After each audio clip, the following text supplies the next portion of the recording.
If you're thinking about buying a condo in Toronto right now, you might be making a $50,000 mistake without even realizing it, because this market has completely shifted. Prices are down, inventory is skyrocketing, but most buyers are still approaching it like it's 2021. And that's exactly how people overpay or end up buying the wrong property altogether. So in this video, I'm going to walk you through exactly how to buy a condo in Toronto in today's market, step by step, so you don't have to make the same mistakes I see every single week. My name is Arain. I'm a Toronto real estate broker and I work with buyers in this market every single day. And on this channel, I break down what's actually happening in the Toronto real estate market today. No fluff, no headlines, no sales pitch, just real strategies that help you make smarter decisions. So if you're thinking about buying or even just trying to understand the market today, hit the like button and make sure you subscribe. This channel will save you a lot of money. All right, let's jump right into it. Part one, what are you actually buying right now? Okay, so first things first, let's talk about what you're actually buying and what it costs right now, because the numbers actually might surprise you. Gone are the days of paying $1,500 a square foot just because the building has floor-to-ceiling windows. Right now in the downtown core, you're able to pick up something for $800 to $1,000 per square foot. Older buildings a little further out, you're getting into $600 to $700 a square foot territory. Even Yorkville has softened, which honestly, if you know Yorkville, you know that's kind of wild. Here's what the Toronto Regional Real Estate Board is actually showing us today. The average condo price in the GTA right now is at $626,000. That's an 8.9% drop year over year. In the city of Toronto specifically, Q4 2025 came in at $690,000. That's down from $715,000 a year before. So where's the most action taking place right now? That's a sweet spot right now, and that's what buyers are actually buying. From all the transactions from February 2026, a total of 1,088 total condo transactions. Now here's a stat I really want you to lock into. Months of inventory. This is basically how long it would take you to sell everything currently listed with no new listings came onto the market. Right now we're sitting at about 5 months across the GTA. Here's the quick cheat code. Under 2 months, seller's market. They have all the power. Over 5 months, buyer's market. They have all the power. We're sitting right at that line, which means if you know what you're doing, you can absolutely negotiate. Homes are sitting on the market for an average of 54 days right now. That's up from 43 days last year. So if you see a listing that's been on the market for 60, 70, or even 80 days, the seller's probably sweating. That's your leverage. And right now, buyers are negotiating about 3% off the actual price. That's roughly about $18,000 on a $600,000 condo. That's not nothing. Resale versus pre-construction. If you're looking for pre-construction, listen up. There are roughly 14,291 unsold condo units sitting in the GTA pipeline right now. Developers are stressed. That means you have room to negotiate on price, upgrades, and incentives more than you've ever had in the past decade. Just make sure you understand the risks going in, such as occupancy fees, assignment clauses, and delays. We can dig into that in a future video, but just know right now the opportunity is real. Part 2, 9 things you need to think about before even looking at a listing. Okay, so this is the part where most people skip entirely.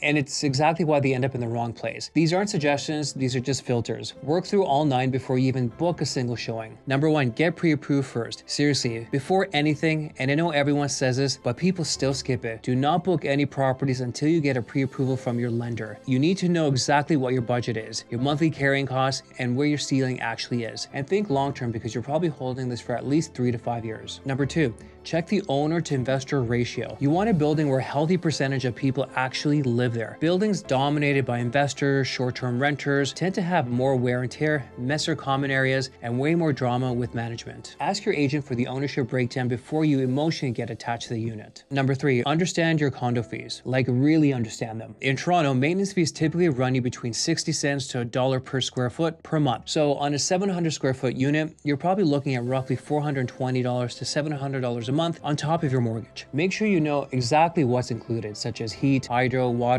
parking, and locker. Remember, they're not always bundled together. And a suspiciously low maintenance fee, that can actually be a red flag of the building if the reserve fund is underfunded. More of that in a sec. Number 4, price per square foot is just a starting point. A badly laid out 700 square foot unit is genuinely worse than a brilliantly laid out 600 square foot unit. Focus on how the space actually works for you. Ceiling height, natural light, where the closets are, whether the kitchen makes sense for your lifestyle. The number on the listing sheet is just the beginning of that conversation. Number 5, does it have the wow factor? This one's important for resale pre-sale. Does a unit have something genuinely special, a killer view, a big private terrace, a layout that just kind of feels different? Those things protect your value when the market gets soft. See, generic units and generic buildings are the first ones to drop in price. Buy something that's unique. Number 6, be honest about the amenities. Does the building have a rooftop pool, a bowling alley, a pet spa, or even a golf simulator? Okay, yeah, cool. You're paying for all these out of your maintenance fees, whether you use them or not. Be real with yourself about whether you'll actually use them. Factor all of it into your monthly number. Number 7, big tower versus boutique building. Massive 500 unit glass towers are convenient to buy to, for sure. But when you go to sell, you're competing against dozens of other identical units in the same building. Boutique buildings with about 50 to 100 units tend to hold their value much better. It's much more of a community feel, and they're much more easier to differentiate in today's market. It's just something to think about. Number 8, research the developer. Not all builders are equal, not even close. Spend a couple of hours looking into their past projects. Do they have a history of special assessments right after registration? Are the buildings well managed after 5 years? A little bit of research upfront can save you tens of thousands of dollars down the road. Number 9, work with someone who actually knows the building. Now, I'm not just saying this as an agent, I genuinely mean it. You need someone who knows the specific buildings, the management companies, the quirks of the individual floors and units. General market knowledge isn't enough here. Building specific knowledge is what separates a good deal from a great one. Part 3, how to view properties, what you can change and what you can't change. Here's a mental framework I want you to use to separate the permanent from the cosmetic. So literally, you cannot change the location, the floor, the view, the ceiling height, or even the floor plan. Those are all locked in. You can change the light fixtures, the flooring, and the hardware. So don't let bad staging or even ugly finishes make you walk away from a fundamentally solid unit. And don't let nice furniture trick you into overpaying for a bad unit. And here's my out of 10 rule. Walk through the unit and give it a score out of 10 just based on your gut, on the stuff you can change. If it's a 7 or below, well, move on. Life is too short. But if it's an 8, 9, or 10, well, that's worth some serious consideration. And here's the one thing about the market right now. With homes sitting for an average of 54 days and sellers negotiating, you can often buy an 8 at a price that lets you turn it into 9 or 10 with a few cosmetic upgrades. That's where the real value is. Part 4, how to structure your offer. Okay, so you found the unit you absolutely have fallen in love with. And let's talk about how you actually buy it without making costly mistakes at the finish line. Your offer has 5 core pieces: price, deposit, closing date, irrevocable time, and conditions. Conditions are back. Make sure you use them. So we're in a buyer's market right now with close to 6 months of inventory. You should absolutely be including conditions. A financing condition of 3 to 5 business days protects you if the lender has a last minute issue. A status certificate review condition gives your lawyer time to go through the building's financials, the reserve fund, any pending special assessments, the management agreement, and the bylaws. Do not skip this one. A $500 legal review can absolutely save you $10,000, $20,000 of special assessment that we don't know about until we read the documents. I've seen it happen. The deposit. Your deposit is typically 5% of the purchase price and is due within 24 hours of an accepted offer. This needs to be cash you can actually access, not locked into a GIC or even sitting in a tax-free savings account that actually takes 5 days to move. Have it ready before you make an offer, not after. The down payment rules in 2026. Here's how Canada's minimum down payment rules break down right now. For example, let's say the purchase price of the condo we are purchasing is $500,000. Minimum down payment from $500,000 to $1.5 million.